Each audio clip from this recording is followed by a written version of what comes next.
the inaugural cohort of Xenon Academy. Consider today as merely an ordinary lesson, until Professor Jera unveils an extraordinary mono-measuring apparatus featuring a crystalline sphere, and indicates that the main objective is to discover whether a creature is concealed among them. Argon takes precedence, and the sphere indicates caliber 4. An amount 17 has then Furion advances and achieves a caliber of 6 and a volume of 20, causing the chamber to exhale in astonishment. However, the drowsy child Damien stirs awake, makes contact with the sphere, and breaks everyone's ego with an exceptional score of 9 and an astonishing total of 67. Now, all attention turns to Asta. He endeavors to remain inconspicuous silently, yet the mechanism indicates 10, then generates an error due to the limit being exceeded. Asta compels a repeat, and pretends to achieve an innocuous 3 for caliber and 15 for volume. There's a justification for why our protagonist is concealing his true abilities. It wasn't long ago, Asta, a problem-solving sorcerer for the Declan estate, in his endeavor to achieve this, pilfers a volume. He is pursued by hitmen, yet he eliminates them all, abandoning the final individual, allowing him to inflict pain and extract information from him. Asta restrains the hunter using his mystical abilities, inquiring about the utilization of the significant volume, yet the individual discloses his ignorance. Asta begins to comprehend that Declan himself does not recognize the value of the volume, for if he truly did, he wouldn't conceal it in a dilapidated cellar. Nevertheless, they continue to pursue him for it despite the fact that Declan himself appears to be unaware of how to utilize the book. The Seeker proposes that Asta relinquish the manuscript so he can assist him in pleading for clemency with the head of the household. Asta declines the proposal and informs the pursuer that his demise is imminent. Abruptly, a gateway emerges behind him, and he senses a daunting and all-encompassing presence arise from the gateway. The energy appears to emanate from a stylish individual, grasping a staff. Evidently, he is Farron Declan, the leader of the Declan lineage. Farron informs Asta that he wishes to retrieve the volume, and afterward, they can engage in a brief conversation. Asta is astounded by the might before him. He has been a problem solver for more than a decade, and for half of that time, he devoted himself to the Declan estate. However, this marks the inaugural occasion he will behold the patriarch of the residence. Declan is the foremost enchanting lineage of the Eastern continent, and there are speculations that the leader of the household is the most powerful sorcerer in its past. Asta can perceive the peril posed by Farron, yet he opts to maintain a composed demeanor. Asta inquires of Farron whether he has any desire to seize another person's spoils, an act that is utterly brazen. Farron chuckles upon hearing this, yet Asta is anxious because he understands the significance of having the master of the household in attendance. Asta is compelled to acknowledge that Farron possesses the most powerful presence he has ever encountered. Farron informs Asta that he can effortlessly eliminate him and seize the tome, yet he desires for them to experience a. Farron informs Asta that he desires him to return to serve House Declan. He assures him that he would overlook all of his transgressions if he reinstates his allegiance and surrenders the tome as well. Farron acknowledges that Asta possesses extraordinary skill, and he is reluctant to see it squandered. Farron is taken aback by the reality that Asta hails from the gray zone, yet he has succeeded in mastering highly efficient techniques. Farron charms with his proposal, informing Asta that he has the potential to truly ascend to great heights if he permits House Declan to assist him. After explaining all the advantages he can reap from returning to the residence, Farron concludes with the most crucial point, which is the return of the manuscript. At that moment, Asta informs Farron that he has consented to his stipulations, prompting Farron to exhale a breath of relief. Nevertheless, Asta reveals to Farron that he has a stipulation of his own. At that moment, Asta insists on the most merciless request. He instructs Farron to relinquish the heirloom of the estate to him, and he may contemplate the possibility of returning the manuscript. To demonstrate his merciless nature, Asta eliminates the individual he has been keeping captive. This infuriates Farron, and he informs Asta that he may perish due to the course he has selected. Asta realizes that Farron is not mistaken, yet he continues to surge forward to assault Farron, merely because he seeks to assess the disparity in their power. Farron effortlessly deflects Asta's azure assault using his crimson barrier. Farron subsequently recognizes that he must impart a lesson to Asta for him to comprehend that they are not on an equal footing. Remaining composed while simultaneously cultivating one's presence, Farron releases a formidable magical surge that thrusts Asta backward. Asta narrowly avoids being scorched by the assault, but he fortunately evades disaster. It ultimately becomes clear to him the magnitude of the authority wielded by the head of the household. He is unable to locate even a solitary opportunity to confront him, and the instant instant Farron perceives that he is preoccupied in contemplation, he strikes him with yet another assault. Farron subsequently informs him that it is unnecessary to assess their abilities, as he is significantly superior to him. Asta quickly discovers himself confronting a formidable sorceress assault that he cannot escape. He gets overwhelmed, but Farron restrains himself and informs Asta of this. He informs Asta that he is not prepared to eliminate him, but merely wishes to converse. Asta subsequently inquires what would transpire if he ultimately consents to rejoin House Declan. Farron responds that he cannot place his trust in him. Asta is pleased that Farron is aware of this, and since they both have a mutual understanding, Asta devises yet another spell of enchantment. Asta informs Farron that he has ceased to be a courier and subordinate to anyone. Asta invests his entire effort into the magical assault and shines intensely like a bolt of lightning. He bounds towards Farron and delivers the assault while informing Farron that he is not prepared to retreat into the kennel. Even Asta's most formidable magical assault is unable to breach Farron's protection, and Farron ultimately readies himself to demonstrate what true strength appears to be. Before Asta realizes it, he is struck by a formidable magical assault that prompts him to reflect on his history. When he finally opens his eyes, Farron is positioned over him, gazing down. Farron inquires whether he has at last witnessed what genuine strength appears to be. Asta concedes that Farron possesses considerable strength, and as Farron wishes to engage in conversation, Asta inquires whether he is prepared to permit him to resume his role as a problem solver once more.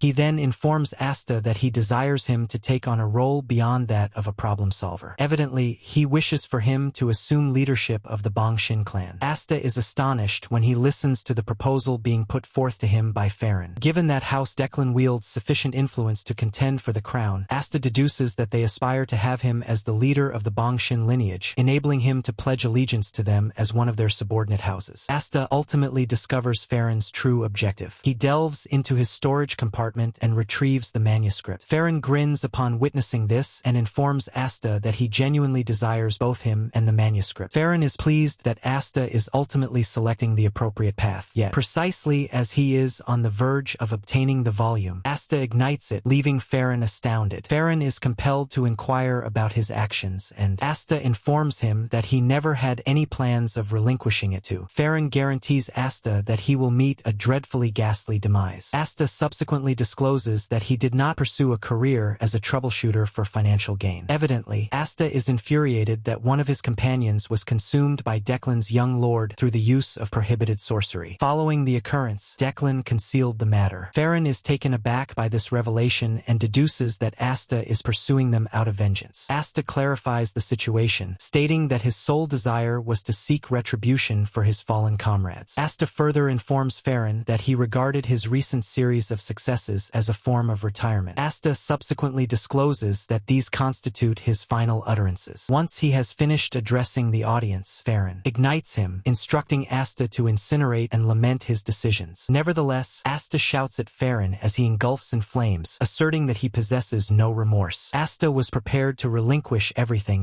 provided he didn't return to employment with House Declan. As the fire engulfs him, Asta perceives it as liberation. He vows that if he ever obtains the opportunity to be reincarnated, he will exact his vengeance thoroughly. Abruptly, Asta experiences an unusual sensation as if time had come to a halt. Asta is utterly perplexed, yet, for some inexplicable reason, the volume remains operational in his grasp. Asta observes enchanted rings manifesting across his entire physique, and this is the final sight he perceives before losing consciousness. When Asta awakens, discovering himself in a dilapidated environment where he is a vagrant, he gazes about and it begins to illuminate for him that he has inadvertently revisited a previous era. He has returned to the time of his childhood in the ambiguous area. Asta journeys to a pond where he gazes at his image to verify that he is indeed himself, albeit a younger incarnation. The brand on his chest remains intact despite his journey into the past. He is entirely unaware of how he journeyed back to the past, yet he is convinced that the ancient spellbook played a role in it somehow. He also concludes that the manuscript must hold significant value if the master of the household pursued him so fervently for it. Nevertheless, there is scant information regarding the tome, leaving him quite uncertain. As he has journeyed back to a previous time and received a new opportunity, Asta is convinced that the moment has arrived for him to achieve his aspirations. He contemplates his purpose and goal, which was likewise the mission and goal of his companion. Asta and his companion once engaged in a dialogue regarding the reasons for their position in the lower socioeconomic tier. His companion informs him that their existence would have significantly improved had they received an education. They would not have been subservient to the affluent scoundrels exploiting them. Consequently, Asta intended to resign in order to establish a library. Asta aspires to establish a library that will be accessible to all, irrespective of wealth, rank, or gender, can openly access literature. In reality, he aims to elevate it further by constructing a tower. He isn't strictly required to have the tower. However, he merely desires to construct it for its own sake. Furthermore, he intends to feature the clandestine method of the Declan House on the opening page of his publication, providing even the most destitute from the gray zone with entry to the concealed knowledge. He is already envisioning how terrifying it is poised to become. However, the sole remaining concern is how he will obtain the guide. He is reveling in his malevolent scheme when a swift blow unexpectedly strikes his cheek. He spins around to find an irate individual inquiring about his whereabouts. He persists in striking Asta, asserting that he was reserving his spot for him, yet he was absent. Asta struggles to recall the jerk who has transformed him into a target for hostility. Asta is not prepared to permit anyone to belittle him, and he seizes the man's leg. He informs the man that he has struck him 7 times. However, he intends to reimburse him 70-fold. Asta strikes the fellow in the torso, yet his physique is frail, resulting in a strain to his wrist. Asta is taken aback by this, but as he remains bewildered by the recent events, he receives another blow to the face. The man recommences the thrashing he was delivering to Asta. Asta is brought to tears due to the excruciating nature of the blows. The assault persists until Asta notices a chance, and he propels the guy into the pond. Prior to the individual regaining his stability, Asta bolts away. The guy emerges from the water and inquires why he is fleeing. Asta. He merely responds that he is not fleeing but rather executing a strategic withdrawal. He assures the individual that he will remember his visage. He vows to cherish all the blows that he inflicted upon him. As an experienced problem solver, the term give up does not exist in his lexicon. He will exact his retribution. He conceals himself in a narrow passageway as he gazes at his twisted wrist. He is astonished by the frailty of his physique, as it succumbed merely from delivering a blow. Asta chooses to abandon his aspiration for the time being and concentrate on strengthening his frail and unrefined physique. Unexpectedly, a child with a crimson eye appears, inquiring if Asta is famished. Asta is taken aback by this as he inquires of the boy whether he recognizes him. The lad merely responds that he has no knowledge of his identity. Asta can assert that much as the child resembles a noble's offspring. He presumes that he must have lost favor amid a conflict for control. Asta categorizes the man as a charming yet volatile individual. The young man subsequently identifies himself as Damien. Asta is taken aback, questioning why an unsettling child is gazing at him and sharing remarks. He is compelled to inquire whether he is psychologically sound. Damien proceeds by stating that he lacks a mother. Asta finalizes the exchange by stating that he lacks a father, as they are engaged in a rivalry over who is the superior orphan. Asta proposes that they part ways, as he evidently wishes to steer clear of a volatile individual like Damien. Shortly thereafter, Damien continues to stand still while Asta begins to feel uneasy. He feels compelled to inquire whether Damien intends to depart or not. To his astonishment, Damien responds that he will accompany him. A voice in Asta's mind urges him to strike the boy. Perhaps this would aid him in regaining his composure. Nevertheless, he merely instructs Damien to distance himself. At that moment, Damien brushes his head due to the wound on it. Damien guarantees him that he can restore his health. With an unsettling grin, he conjures a radiant magical circle that begins to release restorative particles. Asta first believes it to be an enchanted caress. However, he quickly realizes that he is mistaken. What he observes is not an enchanted touch, but the illumination of restoration. It is a covert method of House Blander. Allegedly, House Blander succumbed due to the actions of House Declan. Asta is unable to comprehend that he has recently entangled himself in something rather perilous. He begins to ponder why a Blander youth is situated within the gray area. He determines that presently, the Blander family ought to remain robust. While immersed in his reflections, Asta addresses Damien by his name, and he eagerly responds, uncovering his other eye, which is a shade of green. Essentially, he possesses 2 distinct eye colors. Gazing into the child's eyes, Asta recalls a crucial detail that had slipped his mind. The child with peculiar eyes was the individual who subsequently matured as the creature of Blander. He was the deranged slaughterer who refuses to perish even when you attempt to eliminate him. Once Damien has completed mending Asta, he kneels on the earth to tally ants like an ordinary child, child, rendering Asta completely bewildered. Prior to the decline, while he was still a problem solver, he and his associates received directives from the Declan clan to proceed to the Blander clan. Evidently, the Blander household required assistance due to the presence of a creature at their residence. As Asta and his companions journeyed towards their destination, they anticipated the creature would be an ogre or something akin to it. Nevertheless, they reached the manor to discover a horrific sight. It was Damien ruthlessly dismantling individuals as if it were effortless. Damien was unleashing restorative enchantments without pause, chuckling as he battled with fervor. This was the origin of his title, the Beast of Blander, the butcher who remains impervious to death, even when you attempt to slay him. Asta resolves to dismiss his recollections and concentrate on the current moment. He contemplates why a direct lineage of the Blander family stands directly before him. He is essentially the sole successor to the estate, rendering it peculiar that he finds himself in this ambiguous situation. At that moment, Damien 提出了一项奇怪的建议. He informs Asta that they ought to have a meal. Damien mentions that his mother advised him that he must consume food to maintain his health, and he ascribes Asta's frailty to the lack of nourishment. Asta has no alternative but to concede that the youngster is indeed correct regarding his statements. Asta then inquires whether he has any cash on him. Damien replies affirmatively, and he retrieves a bag brimming with golden coins. Asta's visage radiates with enthusiasm upon witnessing this, and he promptly announces that he and Damien share a friendship. Damien is taken aback by the unexpected camaraderie, yet Asta skillfully navigates the situation with the young boy. He subsequently explains that companions typically exchange their possessions. Damien succumbs to his ruse and consents to his proposition. Asta proposes that they find something to eat, and Damien concurs. Once they have finished their meal, they withdraw to a refuge. Asta's stomach is packed with sustenance, an occurrence that has never transpired previously. Damien expresses his astonishment at the existence of a dwelling situated above the place where they dine. He had been resting outdoors, and he abruptly stated that he too lacked a father. Asta rebukes him, asserting that he has a father, yet Damien declines to concur. Asta subsequently inquires of Damien whether he has a mother, to which Damien responds that he does not. Essentially, he is convinced that none of them are real, as they are not in close proximity to him. Asta ultimately comprehends the circumstances, and he strives to regain control over. Asta inquires of Damien the duration of his solitude. Damien subsequently discloses that since he fled from his family, he has rested a total of 10 times. Asta contemplates whether Damien is being pursued. Given that he asserts he has slumbered 10 times, Asta concludes that he has been absent for 10 days. At that moment, Damien states that he also indulged in naps. Occasionally, he rests twice daily. Nonetheless, the cumulative number of naps he has taken amounts to 10. Considering this, Asta arrives at the realization that he has been separated from his family for no less than 3 to 4 days. Damien behaves like an ordinary child, and Asta deduces that the deranged were once blameless. Given that Damien is completely alone, Asta opts to take on the role of his caregiver and likely establish a relationship with the Blander family. He understands that this will certainly aid him when he aims to confront the Declan family at a later time. Nevertheless, Asta remains fixated on the guy who struck him 57 times. Prior to settling down for slumber, Asta advises Damien not to interrupt him, as he has an obligation to attend to. Damien promptly realizes that Asta intends to refine his breathing techniques. Evidently, in Asta's previous existence, he established his magical groundwork on a fundamental principle. That was the reason he chose to clandestinely enter aristocratic residences to purloin incantations. He barely survived in these situations, yet he managed to obtain various incantations similar to the fortified form spells employed by warriors. He also obtained a number of additional ones, yet it was just before his impending demise that he truly confronted genuine strength. Nonetheless, on this occasion, he intends to become more formidable. The incantation he seeks to master is Declan's fundamental craft, the Celestial Genesis method. This is a fundamental approach that facilitates the integration of all characteristics of mana. He had once committed it to memory for the sake of research, but he is pleased that he can finally put it to use. It is referred to as the respiration method, and the instant he initiates it, he experiences an intense surge of energy coursing through him as if he is being scorched by molten rock. Despite the intensity of the suffering, Asta is resolute in her commitment to persevere. He abruptly observes toxins being eliminated from his body. It appears that the method is reserved solely for elite aristocrats, and it compels mana to flow, incinerating the contaminants within the pathways. Asta engages deeply in the procedure, and he quickly discovers himself immersed in a reservoir of mana. When he ultimately rouses from the excruciating ordeal, Damien has retired for the night. night. He is astounded to discover that there are no contaminants remaining in his circuit. Furthermore, his mana has been entirely refined, surpassing that of his previous existence. Nonetheless, he is aware that even with this, continues to be an unattainable feat for him to conquer Declan. Nevertheless, his prospects have improved. Asta inspires himself with the notion that he is a problem solver who never surrenders. Subsequently, Asta assists Damien in altering his hair hue to chestnut. Additionally, he alters his attire to maintain his anonymity. To further enhance this disguise, he provides him with a hat to don. Damien subsequently inquires of Asta what their forthcoming strategy entails, to which Asta responds that they are preparing to unleash havoc. Briefly, Asta encounters the man who struck him 57 times. As soon as the guy catches sight of him, he inquires about his whereabouts. Yet before he has the opportunity to hurl additional insults at Asta, he receives a blow to the abdomen. The strike unleashes a surge of torment throughout his entire body, resulting in his instant loss of consciousness. Asta takes pride in having found the correct location. Nevertheless, Asta's intentions towards him are far from finished, as he intends to strike him 123 times. The remainder of the dwelling quickly became aware of the uproar, and they emerged to discover that their youngest was the source of the whole situation. Beneath the surface, Asta is already envisioning the outrageous activities he wishes to engage in with them. Asta unleashes his fury and begins to strike the men. He channels mana into his fist to enhance the agony of his strikes significantly. Damien positions himself at the rear to observe Asta unleash his wrath, and he is relishing every moment of it. Damien exacerbates the situation for the group as he begins to mend their injuries, allowing them to endure further torment from Asta. The initial individual he cures is the guy with whom Asta has a conflict. The guy believes Damien is extending him a kindness until Asta seizes him, reminding him of the quantity of blows he intends to deliver. Once he grows weary of striking them with his hands, Asta turns to employing canes. He strikes the primary individual with such intensity that his backside begins to exude intense warmth, yet he remains unfinished with him. He summons Damien to restore him so he can undergo the procedure once more. To the sufferer, he is not perceiving children but a multitude of nefarious lunatics who are in pursuit of his cherished existence. After Asta had satisfied his appetite for the whole day, he ultimately resolved to cease. To top it all off, he expresses his gratitude to his victims for their assistance. He has utilized them as his targets, and he feels immensely satisfied. He has succeeded in achieving more than 100 strikes per individual, totaling over 1,000, and he takes pride in his accomplishments. The spokesperson for the victims courteously inquires of Asta if they may depart, to which he responds affirmatively. The man then cues Asta that he is in his residence, subtly implying that Asta ought to be the one to leave. Asta realizes this and gazes at him with an intensely menacing presence that it compels the individual and his companions to withdraw into a corner. At that moment, Asta perceives that an individual is nearing them. He can observe that the aforementioned individual is adept, much like a problem solver. This is when it becomes clear to him that the individual could be pursuing Damien. Asta is astonished that they managed to locate him despite his vigilance. Asta acknowledges that he finds himself in a precarious situation, yet he refuses to remain idle and await an assault. Having been a problem solver in his previous existence, he was compelled to confront challenging circumstances, and this is one such instance. He collects all the mana available and condenses it repeatedly. Through this, he conjures a mana projectile, and he directs it straight at the individual rushing towards them. He discharges the round, yet the guy abruptly performs a knee slide, evading it before yelling Damien's name and addressing him as master. The guy glides over to Damien. It appears that Damien is aware of his identity. Supposedly, he serves as the family's butler, and his name is Alfredo. He embraces Damien firmly, yet the boy urges him to let go. Alfredo persists, asserting that he must bring Damien back to his family. Asta merely lingers behind them, observing the bizarre spectacle transpire before him. He ultimately comprehends that Damien has fled from his family. Once they have completed the introductions, Alfredo presents Asta with the opportunity to accompany them back to the manor. As it appears that Damien has developed an affection for him, Asta pauses for a moment to contemplate the proposal. All he understands is that the residence belongs to an esteemed family, yet he cannot genuinely discern their actual motives. Nevertheless, he harbored aspirations of establishing a relationship previously, and given that the family's domain lies en route to the city, he considers it quite advantageous. The Xenon Institute is likewise in proximity to the region, and given that the Institute's library is exceptional, Asta intends to explore it as he gets ready to establish his own collection of books. Upon careful consideration, Asta agrees to the proposal. Briefly, they reach the family's property. Asta emerges emerges from the carriage with the acknowledgement that this marks his inaugural formal visit to the property. As it is already quite late, Alfredo proposes that they retire for the night. He instructs the housekeeper, Lancy, to attend to the children. Lancy gazes at Damien with icy eyes, and Damien quickly realizes that he is finished. Subsequently that evening, Alfredo makes his way to the quarters of the matron, Gamo. Alfredo informs the woman that Damien was in a precarious situation and that he has just returned him. Gamo is an impetuous woman, and she unleashes a offensive incantation in a fit of fury before acquiring knowledge that her child is entirely well. She exhales a breath of relief, and Alfredo acts likewise. He clearly understood that it would have been a lethal consequence for anyone to have harmed Damien. It seems that Gamo was formerly known as the Blood Sorceress, and her wrath is nearly uncontainable. Gamo subsequently praises Alfredo for his diligent efforts. Prior to Alfredo's departure, he informs Gamo that there is an additional matter to discuss. Alfredo informs Gamo that Damien's recent companion Asta observed his aura preceding his appearance. In response to this, he had previously devised a rebuttal. Alfredo discloses that Asta was utilizing a mana projectile during their confrontation. Gamo is astounded upon hearing this, and she concedes that it's a remarkable skill for an individual from the gray area to possess. As a result, Alfredo informs the matron that he has a request to make of her. The following day, Asta arises to a plea from Alfredo, urging him to assume the role of his successor. Asta is taken aback upon hearing this, and Alfredo feels a sense of relief that the individual was caught off guard. He is assured that Asta will eagerly seize the proposition since it is an exceptional chance. But Alfredo is astonished when Asta discreetly declines the proposal. Alfredo is convinced that he has lost his hearing and is unable to perceive sounds accurately. Even Damien is taken aback to witness Asta decline the proposal. Asta acknowledges that the offer is substantial. However, he informs Alfredo that he favors the current state of affairs. Alfredo quickly realizes that Asta originated in the ambiguous area, and he acquired his magical abilities through innate skill, which accounts for his inflated sense of self-importance. Alfredo subsequently attempts to undermine Asta's self-assurance by asserting that the universe is immensely expansive and that he is entirely oblivious to the perils that exist within it. Alfredo likens Asta to a goblin situated in an expansive ravine. However, Asta rectifies him, expressing that he identifies more as a wyvern. Alfredo is astonished to learn this, and he resolves to demonstrate to Asta what he intends. Alfredo subsequently escorts Asta to the butler training facility, where the participants are conducting their workshop. Alfredo takes great pride in presenting Asta with such an impressive display. He informs Asta that the children are all his age, and they have been acknowledged as the gifted individuals of House Blander. Asta gazes at the children and confesses that they have experienced meticulous training that prevents them from appearing juvenile. Nevertheless, he remains unimpressed by his surroundings. Asta informs Alfredo that he can perceive their energy, and Alfredo feels pleased to learn this. He subsequently inquires once more if Asta is prepared to embrace his offer, as he will have the opportunity to radiate like the children before him. Nevertheless, Asta declines the proposal once more, informing Alfredo that he detests the radiance. At that moment, one of the children, Winster, elevates his hand. Winster informs Alfredo that he has a proposal. Winster is convinced that Asta lacks ability, which is the reason he declined Alfredo's proposal. Moreover, he holds the conviction that Asta is incapable of fully appreciating their magnificence, and he desires to illustrate it to him. He is essentially challenging Asta to a duel. Alfredo senses the arrogance in Winster, yet he permits it. He inquires of Asta whether he is prepared for the confrontation. Asta comprehends why the individual would desire a confrontation since all the apprentices already view him as their adversary. He realizes that they probably perceive him as a fortunate individual who simply emerged from obscurity, and he is already receiving the proposal to become the heir to the head steward. Asta consents to the challenge but inquires of Alfredo if he may select his adversary. Alfredo grants him permission. Asta subsequently gestures towards Winster, yet he doesn't halt at that as he indicates 4 additional trainees. Everyone is astounded when Asta discloses his desire for a 5v1 match. Winster can hardly believe what he sees, and Asta informs him that he is at liberty to withdraw if he feels frightened. Alfredo chuckles upon witnessing this, and he realizes that Asta possesses the authority that his heir ought to have. Alfredo subsequently inquires of Asta whether he is prepared to assume accountability for his statements, to which Asta affirms. Alfredo informs Asta that he will present him with a present if he endures 1 minute in the confrontation, but if he fails, he will be compelled to assume the role of his heir. Asta perceives the urgency in Alfredo's tone, yet he is undaunted by the obstacle. Once they concur occur, and Alfredo instructs them to enter the arena. The novice instructor is compelled to inquire of Alfredo whether the whole situation poses any risks. Alfredo concedes that it is indeed perilous, yet he feels it is essential to instruct Asta to curb her arrogance. The teacher is apprehensive as he wishes to avoid causing any distress to Damien's visitor. He strides over to where Damien is located and informs him that his companion is in peril. The teacher urges Damien to cease the confrontation, yet to his astonishment, Damien is exhilarated for the battle. He even expresses a desire to participate, but Lancey warns him that Gamma will reprimand him if he participates. Alfredo then urges the instructor to commence the match and cease dilly-dallying. The educator arrives at the determination that he is left with no alternative, having exerted all his efforts to prevent the confrontation. Lancey perceives the teacher's demeanor and she exits the classroom. Prior to departing, she advises Damien to refrain from becoming entangled. Damien grins, reassuring the woman that he shall not. The teacher approaches the children to clarify the guidelines. He informs them that it will be a no-holds-barred competition. He informs them that the confrontation will only conclude when one party capitulates. Nevertheless, he conveys that he has the authority to halt the duel at any moment he desires. Winster glares at Asta with intense contempt as he readies himself to defeat him and reveal him as a charlatan. At that moment, the coach initiates the competition. Without hesitation, Asta delivers a mana-infused strike to Winster's midsection. The impact causes him to stagger backward, writhing in agony as he expels a torrent of fluid. Before Winster realizes it, Asta has subdued the remaining apprentices. They are all writhing on the ground in intense agony, but Winster is the sole individual still upright. Asta glares at him like an antagonist, and he informs him that he is ready to offer him some of the finest adventures he can provide. Asta utters this while manipulating mana orbs in his palms. He advises Winster that the initial lesson he has for him is to always value the underdog. Winster is already panicking when he comprehends that Asta is effortlessly brandishing mana projectiles. Winster understands the implications of summoning a mana projectile. Asta proceeds with his instruction, advising him that the second principle is to refrain from hastily evaluating others. Asta proclaims this while striking Winster and his allies with mana projectiles. They collectively wail in agony as the projectiles inflict excruciating torment upon them. In the third lesson, Asta informs Winster that the universe is immense and harsh. Asta approaches Winster and concludes the encounter with a blow. Asta beams at the trainees as he informs them that he will personally instruct them in the subjects he just referred to. Winster howls in agony, labeling Asta a madman. He asserts that he isn't employing sorcery against them, yet Asta contends that it is indeed magic. Asta proceeds with his instruction by striking Winster in the head, simultaneously informing him that he is employing corporeal magic. All individuals present are astonished as Asta overwhelms the trainees as if they are insignificant. He tows them about as if they are his private marionettes. Alfredo is rendered utterly astonished by the extraordinary projectile he has just observed from Asta. He ponders the number of times the enchantment was condensed. Given the immense strength of the bullets, Alfredo deduces that they must have been compressed no fewer than 4 or 5 times. At this moment, it strikes him that had he been struck by the mana projectiles at that time, it could have inflicted considerable harm on him. He realizes that Asta possesses absolute mastery over his natural mana. Moreover, he excels at overpowering individuals. At the rear, Damien is preoccupied mending them so that Asta can enjoy more excitement tackling them. Abruptly, Lancey strides into the chamber accompanied by Gammo. She promptly beckons Alfredo, and as the educator comprehends that the matron is in attendance, he lets out a breath of relief that they are ultimately rescued. Gammo inquires of Alfredo about the situation, and he admits that he was merely conducting an experiment. Gammo finds it hard to comprehend that Alfredo perceives what she is gazing at as an examination. Asta is essentially disparaging the apprentices while Damien offers assistance from the rear. Gammo subsequently instructs Alfredo to assemble the trainees and inform them to retreat. Furthermore, she instructs Damien and Asta to proceed to their quarters. At that moment, she approaches the teacher and informs him that he has been dismissed, astonishing the guy. Subsequently that evening, Gammo informs Alfredo that he overstepped, despite his motives being sincere. Alfredo confesses to his error and informs Gammo that he is prepared to face the consequences. Gammo subsequently inquires of Alfredo whether Asta received assistance from Damien during the confrontation, and he responds in the negative. Alfredo claims Asta possesses an exceptional talent for striking individuals. Alfredo subsequently informs Gammo that Asta employed the enchanted projectile once more. Nonetheless, he condensed it several times to amplify the strength. Upon hearing this, Gammo understands understands that Asta possesses commendable mastery over his mana. Gamo may not have witnessed it, but she arrived to find Asta effortlessly overpowering 5 trainees simultaneously. Gamo also understands that managing a magical projectile is challenging, even for a highly skilled sorcerer. Gamo subsequently inquires with Alfredo regarding the successor suggestion, but he informs the matron that Asta dismissed it without a moment's hesitation. Gamo recognizes that she must conduct a reassessment of the child. She instructs Alfredo to escort Asta to her. Briefly, Asta encounters Gamo. However, Damien is likewise present in the space, nibbling on cookies like an ordinary pampered child. Prior to Gamo expressing any statements, she places a container on the surface for Asta. Asta is astonished to witness this, and Gamo recollects that Alfredo assured him a present. Asta is even more astonished that the present is being arranged by Gamo. She instructs him to unseal the container, and upon doing so, he is astonished to discover that it holds a premium artifact. Asta is taken aback since, even within the Blander lineage, only those accepted into the Elite 5 magical divisions are awarded such a treasure. Undoubtedly, Asta harbors suspicions that there is something additional connected to the present. As though Gamo possesses the ability to decipher his thoughts, she informs him that he is welcome to accept the present without concern. Gamo notes that Asta assisted her son in the gray zone, and it also acts as a gesture of remorse for the events that transpired earlier in the day. Asta is not prepared to succumb to any snare, and he inquires of Gamo whether he will be compelled to ally with Blander if he ingests the object, to which she replies in the negative. He subsequently questions whether the item is toxic, but her response remains unchanged. Asta is astonished to discover that there are no stipulations linked to using the item. Asta subsequently expresses her gratitude to the woman for the present. Following this, Gamo brings up that she has a suggestion. As soon as Asta listens to this, he understands that he was correct. Gamo discloses her strategy to facilitate Asta's enrollment at the academy, enabling him to join Damien. Asta is bewildered by this, and Gamo notes that Damien was expected to attend the academy the previous year, but he declined. That is the reason it was deferred to this year. Nonetheless, Gamo was not anticipating her son to flee in the manner he did. She can already perceive that Damien has an affection for Asta, which is the reason she is inquiring with him. Asta understands that Gamo is exerting every effort to ensure that Damien remains at the academy, for if she compels him, he will merely flee once more. Furthermore, Asta perceives it as an exceptional chance for himself. Given that the academy will furnish him with numerous connections, he views it as a favorable prospect. He understands it's a sound notion, yet concurrently, he senses that he is being constrained. He subsequently chooses to inform the woman that he will contemplate it. Gamo is content with his resolution, and she conveys to him that she will be anticipating a response. She subsequently inquires of Asta why he declined the proposal to assume the role of Alfredo's successor. Asta perceives that Alfredo is listening in and chooses to wound his pride. He merely informs the woman that his knees hold great value for him, essentially expressing his disdain for submitting to others. This directly struck the steward, who is concealed and eavesdropping on the dialogue at the entrance. Upon Asta's arrival back to his chamber, he ingests the product, and he is captivated by the transformations it is bringing to his physique. His mana has surged significantly merely from a 10% absorption. His physique is likewise transforming into that of a flameborn. Asta is more captivated by the notion that assimilating the object does not introduce any taint into his system. Concerning the academy, he has already contemplated it and possesses a response. He is aware that registering at the academy will swiftly provide him the opportunity to encounter a benefactor. There are numerous benefits to becoming part of the academy, yet concurrently, he senses that he is entering a snare. Asta subsequently resolves to take a jog. He emerges from his chamber. At that moment, he perceives an individual inquiring whether he is Asta. Asta pivots to gaze at the man. He evaluates his looks, characterized by shimmering platinum blonde locks. Given that Damien is the immediate heir, Asta is convinced that the man is a relation. Asta chooses to fabricate a falsehood, informing the man that he is not the Asta he is searching for. The man is astonished to learn this as the demeanor of the individual before him aligns with what he had been informed. Asta supports his deception by informing the individual that the follicles on his scalp can alter due to bright, indicating that there is an abundance of potential variations. The individual then presumes that he has mistaken the identity of the person, and pivots to depart, expressing regret for the confusion. At that moment, Alfredo hurries over and inadvertently brings up Asta's name at an inopportune moment. He is present to revisit the entire butler situation once more, but Alfredo's mention of his name has already revealed his identity to the unfamiliar individual who is in the the process of departing. The man swiftly pivots, asserting he was correct due to Asta's disagreeable expression. Asta no longer possesses a means to conceal the deception, and he acknowledges that he is the Asta he sought. This infuriates the guy. However, upon discovering that Alfredo is present, he chooses to withdraw. Nonetheless, he instructs Asta to visit the Mage Hall later in the day so he can reprimand him and impart some discipline. Once the man departs, Alfredo inquires of Asta whether anything is amiss, but he replies in the negative. Deep within, Asta was already seeking an individual to unleash his frustration upon, and he perceives the guy as the ideal experimental subject. Asta intends to visit the sorcerer's chamber later and confront him physically. Asta subsequently inquires with Alfredo whether it is feasible for him to meet Gammo at that time. Asta is subsequently escorted to Gammo's office. Gammo is astonished that Asta has called for a meeting so early in the day. She inquires whether Asta has reached a decision regarding their discussion, and he affirms positively. Unexpectedly, he informs Gammo that he intends to register at the academy as they proposed. Gammo is astonished to learn this, yet simultaneously, she feels a sense of relief. Gammo subsequently informs Asta that they will organize everything shortly. With that, Asta departs from the chamber, and Alfredo makes his entrance. He inquires with Gammo regarding Asta, and she confirms that he has agreed to the proposal. Alfredo is pleased to receive this news as he commemorates the victory. Evidently, they intend to finance Asta's expenses for the initial semester. However, in the upcoming term, Asta will encounter challenges affording his tuition fees. He contends that Asta will become increasingly uneasy as he desires to acquire additional knowledge. Alfredo intends to enter the situation and offer assistance. Gammo is compelled to summon Alfredo to restore order, informing him that he is excessively noisy. Alfredo expresses his regrets and makes his way to the kitchen as breakfast is nearing. Once he has departed, Gammo realizes the reason behind Alfredo's joy. He realizes he has ultimately received an opportunity to appoint Asta as his heir. However, concurrently, Gammo perceives it as a haphazard strategy. Nonetheless, Alfredo appears to possess considerable assurance in the strategy since the previous chief steward employed the identical ruse on him. Asta subsequently resolves to venture to the sorcerer's chamber, where the rude individual from before instructed him to go. Asta unlocks the entrance to behold a sorcerer with his visage concealed beneath the cowl, inquiring why he has arrived. As Asta is unfamiliar with the name of the child from earlier, he begins to falter in his speech. Unexpectedly, the sorcerer springs to life, informing Asta that he has been anticipating his arrival. He requests Asta to accompany him, and he escorts him to a different chamber. He encourages him to come in, but be cautious of his head. Asta steps into the chamber, and he is struck by numerous notes whirling about. It becomes clear to him why the sorcerer was advising him to be cautious of his head. He quickly encounters a fellow who presents himself as Wonji von Blonder. He inquires if Asta has arrived to visit his younger sibling. However, Asta is truly perplexed by the inquiry. He contemplates whether the mischievous child from before might be his sibling. Evidently, there is one aspect that Asta is aware of concerning sorcerers from his previous existence. There is a shared trait among the sorcerers. They are first confronted with unkempt hair, and they ultimately extract it, which halts the hair from developing. Essentially, Asta has categorized it into three phases. The initial phase involves the sorcerers refusing to acknowledge that their hair is thinning and draping their garments over it. The subsequent phase involves simply surrendering and exposing their hairless scalp. The final phase involves embracing the truth and completely shaving their heads. Nevertheless, the fourth phase is where they investigate methods to transform the unfeasible into reality. They will continually endeavor to create the extraordinary to stimulate hair growth, yet no one has ever triumphed in this pursuit. Nevertheless, none of these traits appear to be applicable to Wenji, who is at ease standing before him. Initially, Wenji expresses regret for the conduct of his younger sibling. Asta subsequently inquires whether Wenji is employed at an institution. Wenji discloses that he is presently fulfilling the role of vice dean. He subsequently offers Asta a beverage. Asta is astonished that an individual like Wenji has already achieved the position of vice dean at a particular institution. He is fairly certain that Wenji possesses considerable talent, as he cannot attain the role merely due to his family's reputation. Wenji playfully mocks Asta, commenting on his distinctiveness. He subsequently discloses that he knows he has been urged to join the Sinyan Academy, which is a significant opportunity. Wenji commends Asta and remarks that it presents an excellent chance for him to acquire knowledge. Wenji adds that he too is an alumnus of the academy, having graduated from the 145th cohort. Asta is indifferent since he never solicited the information that the guy is eagerly providing to him. Wenji observes this this and promptly expresses regret, asserting that he was merely enthusiastic, which is the reason behind his nonsensical remarks. Wenji subsequently proposes that they address the core issue at hand. However, prior to that, he informs Asta that there is one matter he wishes to verify. Wenji inquires whether he would be prepared to jeopardize his life for a companion. Asta is completely bewildered by the inquiry. Wenji discloses that the entire matter pertains to the standing of the Blonder family. He retrieves a volume from his storage area. Asta's expression radiates with astonishment upon encountering the volume. Wenji informs him that he would be prepared to bestow the manuscript upon him if he is willing to jeopardize his life. The tome essentially unveils the mystery of the Blonder lineage, the restorative radiance. In the meantime, Gamma is nurturing her garden and she reflects on Damien's transition to the academy. She is pleased that everything was managed effortlessly. She also regards Asta as a valuable companion to Damien. She is aware that Asta's character is benevolent, despite Alfredo claiming that he can occasionally be somewhat unpleasant. Gamma is unconcerned about this, as every child possesses an unabashed aspect. Gamma is genuinely pleased that despite Asta discovering Damien's history, he remained unchanged in his demeanor towards him. Gamma understands that individuals like Asta are exceptionally rare, which is why she desires his constant companionship. However, Gamma is aware of one harsh reality. She understands that Asta resembles a liberated spirit who will not permit anyone to confine him. Nonetheless, she intends to contemplate the various methods through which she can maintain Asta's proximity. Motivated by her son Damien, she is determined to exert every effort to ensure Asta remains nearby. Returning to the sorcerer's chamber, Asta ponders the reason behind Wenji is presenting him with the clandestine method of the household. He attempts to evaluate the circumstances to determine if it is a snare. Conversely, Wenji is also attempting to interpret Asta's feelings, but he is unable to do so as Asta is not revealing any. He likens him to an individual concealed behind a facade, unable to discern his genuine identity. Wenji subsequently advises Asta to reflect carefully on his response prior to providing it, and not to be dazzled by the incentive that lies ahead. Asta subsequently informs Wenji that he will provide his response. Asta essentially informs Wenji that if his appeal is within his capabilities, he will accomplish it, and if he chooses not to, he is under no obligation. Wenji subsequently informs Asta that merely by listening to his proposition, his existence could be endangered. Furthermore, if he listens to the proposition and declines, Wenji asserts that he may be compelled to eliminate him. Without a hint of trepidation in his tone or demeanor, Asta informs Wenji that he is at liberty to take his life, as they are fated to exist only a single time, even though this marks Asta's second opportunity at existence. Upon receiving this information, Wenji emanates his intimidating presence to instill fear in Asta, yet he stays resolute. When Wenji comprehends that the fellow isn't easily intimidated, he grins, informing Asta that he has successfully completed the examination. He conveys to Asta that he requires an individual he can rely on, but it must not be from within his own kin. Wenji babbles a series of nonsensical words before disclosing his genuine motives. He informs Asta that his predicament does not involve a contest for dominance among family members. He states that the family is quite united. However, it appears that he is being meticulously monitored by the Declan family. Asta is astonished to learn this and inquires of Wenji the reason behind the Declan family's monitoring of him. Given that Asta has already expressed indifference toward his own demise, Wenji discloses his genuine predicament. It appears that he is investigating the ancestral roots of the Declan family's enchantment, and he may have stumbled upon a significant advancement. Evidently, he managed to acquire the celestial lineage enchantment of the Declan family, which is reserved solely for them. Asta overhears this, and he quickly grows quite worried. He comprehends that he is positioned before a he then inquires of Wenji whether he is investigating its annihilation. At this moment, Wenji discloses that he has indeed discovered a method to enhance the Declan family's clandestine technique and elevate it to its utmost excellence. Asta perceives this and promptly deduces that he is positioned before an exceptionally deranged individual who possesses no respect for his existence. Wenji asserts that he was unable to withstand the impulse to conduct the study, which is the reason he proceeded. Asta perceives Wenji as an utter madman, yet concurrently, he recognizes that the timing aligns flawlessly. In a previous existence, when Declan annihilated the Blander clan, Wenji was preoccupied conducting his investigation on the novel 10,000 Circle. This was the reason Declan felt no hesitation in assaulting the Blander family merely to eliminate them, as he perceived the potential of what the 10,000 Circle could achieve. It begins to become apparent to him that Declan may have embraced the Force, which could explain his extraordinary strength. Wenji subsequently inquires whether Asta Asta is free to assist, as he is eager to elevate his research to the next level. Asta subsequently inquires of Wonji the reason he approached him for the assignment. Wonji discloses that he was unable to inform his family about the research because he suspects there might be an informant lurking, yet he cannot identify their whereabouts. Asta then suggests it could be a secretary, but Wonji contradicts him, informing him that the issue is likely connected to the procurement method. Wonji subsequently discloses that when he recognized he had been discovered, he took certain measures.